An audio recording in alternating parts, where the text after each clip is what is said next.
Middle east में सबसे बड़ा जो फौजी अड्डा मौजूद है वो है कतर का लदीद बेस। कतर पर हमले से 50 मिनट पहले अमेरिका को आगाह कर दिया गया। कतर को आगाह नहीं किया गया। जी। सऊदी अरब ने बाकायदा अमेरिका को तलाक दे दी। पहली बार ऐसा है कि ये कहा गया कि किसी एक पर हमला, दोनों पर हमला तस्वुर किया जाएगा। इस मुआहिदे का पस मंजर क्या है, इसकी शिकें क्या है और ये दोनों मुल्कों के लिए कितनी अहमियत का हामिल है?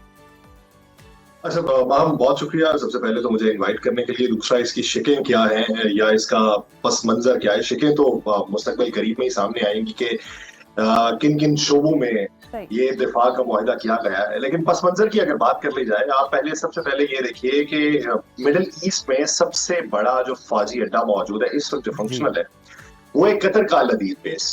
लेकिन उससे पहले मिडिल ईस्ट पे नजर रखने के लिए जो फौजी अड्डा जिसको फंक्शनल किया गया था वो सऊदी अरब में है, जो अभी भी मौजूद है। ये रियाद के करीब अल खरज के मकाम के ऊपर मौजूद है और यहाँ पे कोई 3000 के करीब अमरीकी फौजी जो है वो तैनात होते हैं। इसके अलावा उनके जो अमन के मिशन है उनके सफरा वहां पर मौजूद होते हैं। गालिबन 378वां एयर विंग जो अमेरिका का है वो वहां पर मौजूद है, जिसके F-15 और F-22 रैप्टर जो जंगी जहाज है वो वहां पे तैनात होते हैं। इसका पस मंजर ये है कि इजराइल की जानिब से जो ईरान के ऊपर हमले किए गए और फिर बाद में जो कतर के ऊपर हमला किया गया है, कतर पर हमले से 50 मिनट पहले अमेरिका को आगाह कर दिया गया। 50 मिनट पहले कतर को आगाह नहीं किया गया था। अब इस पूरे वाकये को अगर आप देखें कि जहां पे फौजी अड्डा मौजूद हो, जहां पे आप सिक्योरिटी एलाय हो, जहां पे आप डिप्लोमेटिक टाइज के अंदर बंधे हुए हो, जहां पे आपने सिक्योरिटी एश्योरेंस दी हुई हो और वहां पे आपका जो बगल बच्चा है वो हमला आवर हो जाए, तो फिर खित्ते के ममालिक को ये सोचना पड़ जाता है कि कहीं कहीं पे मफादात जो है या मुआहिदात जो है वो किसी और मफाद के ऊपर हावी हो जाते हैं। तो इसलिए ये सारे पस मंजर में हमें ये देखने की जरूरत है कि अमेरिका की मौजूदगी सऊदी अरब के अंदर है, लेकिन उसका बगल बच्चा वो मिडिल ईस्ट के अंदर अपनी शरपसंदाना कार्रवाइयों को जारी रखना चाहता है। तो जब वो जारी रखना चाहता है तो फिर हर कोई ये सोचने पे मजबूर हो चुका है कि हमें क्या करना चाहिए। लेकिन अगर इसको मजमूई मंजरनामे में देखें तो आप वेस्टर्न मीडिया के अखबारात देखें तो आपको वहां पे ये शह सुर्खियां देखने को मिलेंगी कि सऊदी अरब ने बाकायदा अमेरिका को तलाक दे दी। मैं ये नहीं कहता कल को फौजी अड्डा खत्म हो जाएगा, कल ही के दिन तमाम फौजी जो है उनका इनखला हो जाएगा, वो थर्ड पैट्रियट जो डिफेंस सिस्टम लगा हुआ है वो डीएक्टिव हो जाएगा और अमेरिका जो है वो यहाँ से बेदखल हो जाएगा। मैं ये नहीं कहता, लेकिन ये नुक्ता आगाज है। 80 साल का जो रिलेशन है पाकिस्तान और सऊदी अरब का, उसमें ये पहली बार हुआ है। आपको ये सोचने की और गौर करने की जरूरत है कि पहली बार ऐसा है कि ये कहा गया कि किसी एक पर हमला, दोनों पर हमला तस्वुर किया जाएगा।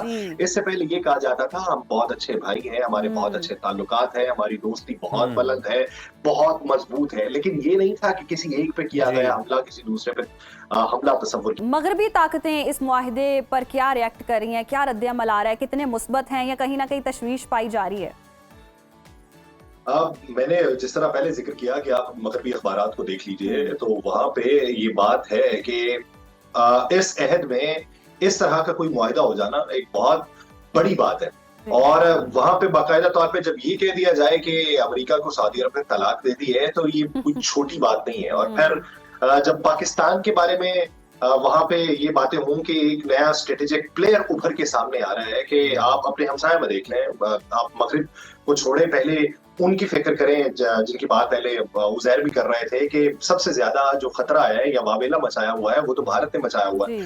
भारत के मेजर गौरव आर्या सब उन्हें जानते हैं, वो बाकायदा तौर पे ये कह रहे हैं कि जब हमास के वफ्द के ऊपर हमला किया गया इजराइल की जानिब से तो सऊदी अरब जो है वहां पे भी हमास के लोग मौजूद हैं, तुर्किया के अंदर भी हमास के लोग मौजूद हैं, कतर में एक समिट होता है वहां पे सब मौजूद होते हैं और वहां पे एक तजवीज दी जाती है पाकिस्तान की तरफ से कि नेटो के मुकाबले में एक इस्लामी इत्तेहाद बनाया जाए। तो सब उस पे तायीद तो करते हैं लेकिन आगे नहीं बढ़ते। और अब जाके सऊदी अरब अगर आगे बढ़ के पाकिस्तान को ये कह रहे हैं कि तुम हमारी सिक्योरिटी को यकीनी बनाओ, तो फिर गल्फ के दीगर कंट्रीज जो है वो क्या देखेंगे।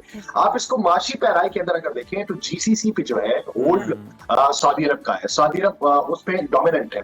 अगर सऊदी अरब जीसीसी के दूसरे कंट्रीज को माइल करता है इस बात के ऊपर के खत्ते में हम रखने के लिए आपको ये सब कुछ करना पड़ेगा और आपको इस बिहाफ के ऊपर इस ब्लॉक में आना पड़ेगा। तो फिर ये मगरिब से मशरिक की तरफ टिल्ट है। मैं ये नहीं कहता कि अभी हो जाएगा, लेकिन ये नुक्ता आगाज है नेटो से तुर्किया के भी इनखला का।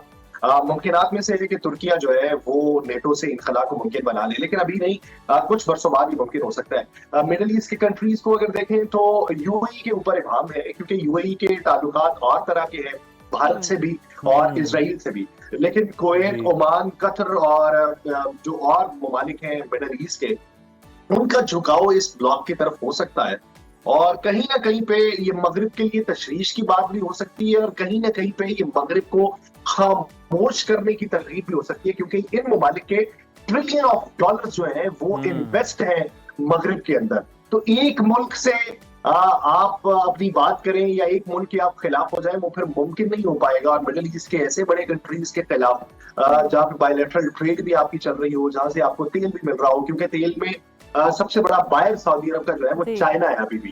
अमेरिका एलाय है सऊदी अरब का, लेकिन इसके बावजूद सबसे बड़ा बायर सऊदी तेल का वो चाइना है। अमेरिका ने खामोशी इख्तियार की हुई है इस वजह से कि ट्रिलियन ऑफ डॉलर्स की इन्वेस्टमेंट है, मुआहिदे हैं, वो वहां पे खामोशी इख्तियार करना पड़ती है। तो फिर मगरिब जो मर्जी बोल ले, उसे कहीं ना कहीं पे खामोशी इख्तियार करना पड़ेगा।